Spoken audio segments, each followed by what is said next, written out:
السلام الله عليكم halkani waa dunida TV qodobada aad ku daawan doontaan warkeenana waxa qayb ka ah dawladda dalka Djibouti oo ka carootay socdaalka Xasan Sheikh Maxamuud oo ku tagay dalka Eritrea Xasan Sheikh Maxamuud oo war ka soo saaray socdaalka uu ku joogo wadanka Eritrea iyo kulan uu la qaatay madaxweynaha dalkaasi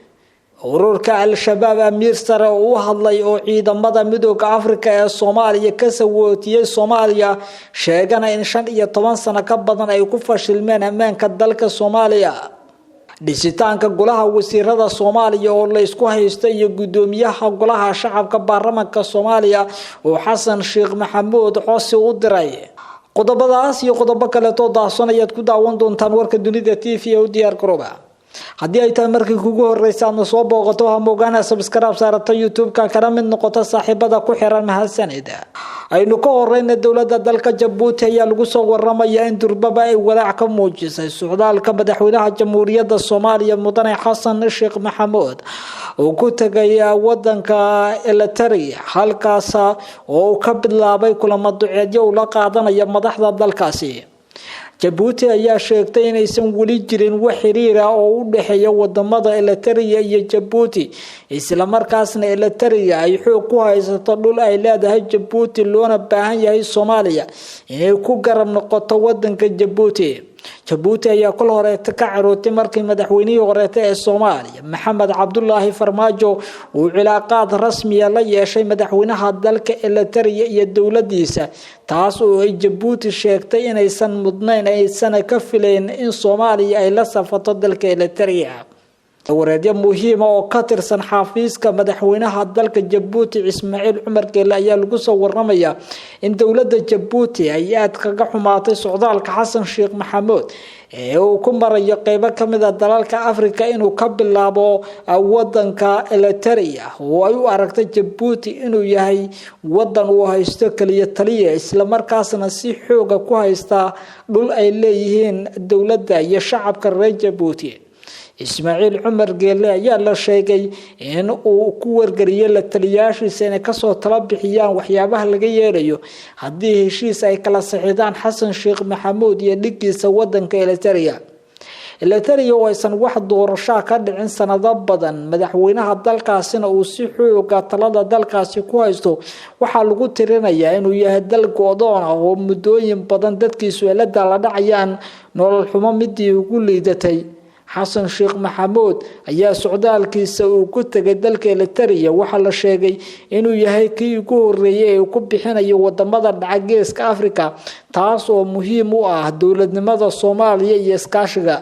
Djibouti waxay aaminsan tahay in socdaalka ay mudnayd laga bilaabo kadibna lagu sii xijiyo dalalka kale sida Kenya, Ethiopia iyo sidoo kale Eritrea balse waxa ay sheegtay in wax laga xumaado ay tahay in haddii Soomaaliya iyo Eritrea xiriir u dhaxmarayo inay ahayd in Djibouti tala laga siiyo maadaama dadka reer Djibouti iyo dawladooda ay dalkaasi cadawtinimo xoogan isku hayaan xumaashaha Ismaaciil Cumar Geele ayaa ku soo aadaya iyadoo madaxweynaha Soomaaliya Xasan Sheikh Maxamuud uu sidoo kale qorsheynayo in dhawaan uu socdaal ku tago wadanka Djibouti si uu la kulmo dhigiisa wadankaasi Ismaaciil Cumar Geele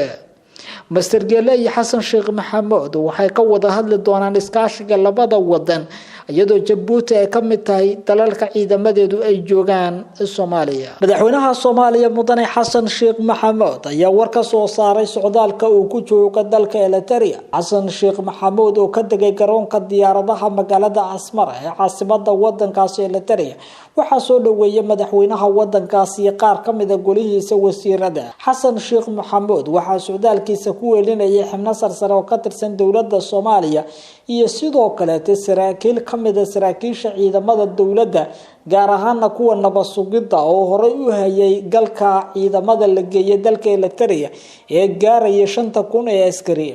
Xasan Sheikh Maxamuud ayaa la sheegay in ujeedka ugu weyn ee uu tagay wadankaasi ay tahay sidii loo soo furdaamin lahaa ciidamada muddooyinka badan ku xayiran wadankaasi Eritrea kuwaas oo qaarkood la sheegay inay geeriyoodeen qaar ka mid ah waalidiinta Soomaaliyeed ayaa soo dhaweeyay socdaalka madaxweynaha Jamhuuriyadda Soomaaliya uu ku tagay dalka Eritrea si loo soo furdaamiyo isla markaasna dalkooda dib loogu soo celiyo boqolaalka dhalinyarada ee ku sugan gudaha dalkaasi Eritrea. Dhanka kale tan Xasan Sheekh Maxamuud ayaa war kooban oo soo saaray ku sheegay inuu socdaal ku gaaray wadanka Eritrea isagoo la kulmay madaxweynaha dalkaasi.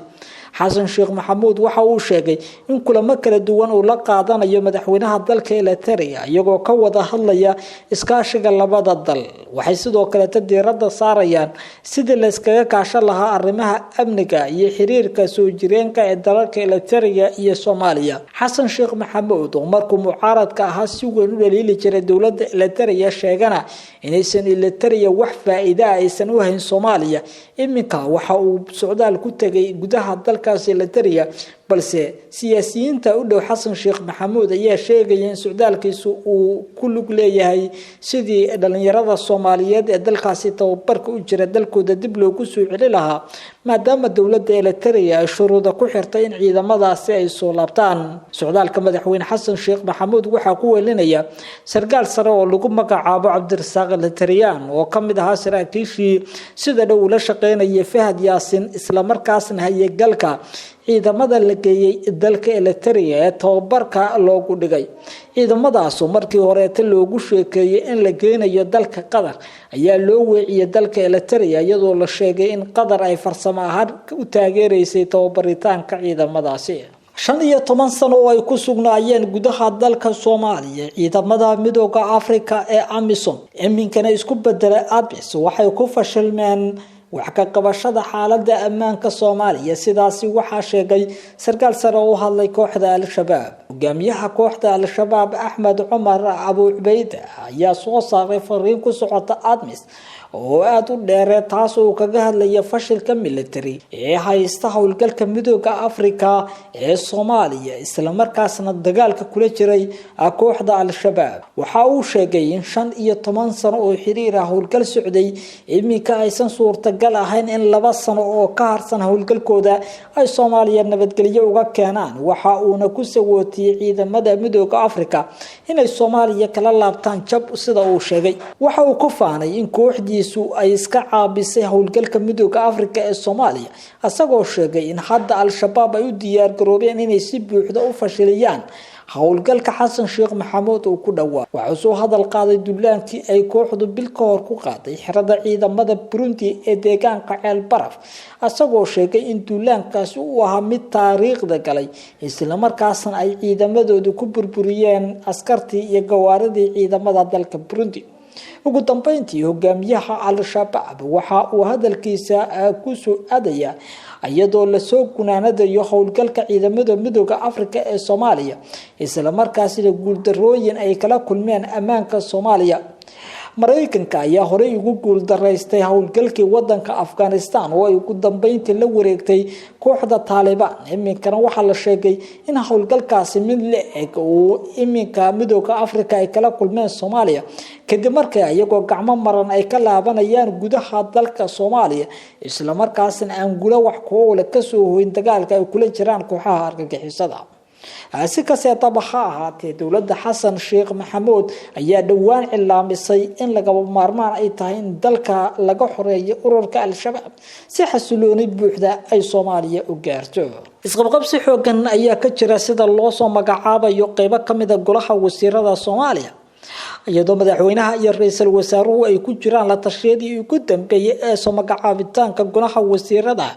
Waxaa la soo warinayaa in siyaasiyiin iyo madax kala duwan oo xusul duubaya inay xubno ku darsadaan golaha wasiirada cadaadis iminka ay kala kulmayaan madaxda dawladda. xubnaha cadaadiska laga kulmayo waxaa kamid ah madaxda dawlad goboleedyada oo wata shakhsiyaad si dhow ayaga u taageerayay iyo sidoo kale guddoonka labada aqal oo ayaguna doonaya in soo dhisitaanka golaha wasiirada ay saameyn ku yeeshaan. Gudoomiyaha golaha shacabka baarlamaanka Soomaaliya ayaa lagu soo waramayaa inuu doonayo in deegaanada Koonfur Galbeed dadka laga soo dooranayo ee wasiirada uu asaga dhankiisa ka yimaadaan oo kansado xasan sheekh maxamuud oo dalabkan loo gudbiyay inta uu soo bixin dalka Eritrea ayaa la sheegay inuu ka walaacsan yahay sida uu qanci doono gudoomiyaha golaha shacabka maadaama ay jiraan ballanqaadyo uu sameeyay siyaasiyiinta gacan saarka la lahaa warkad ka daawanaysan dunida TV waaga inta sidaas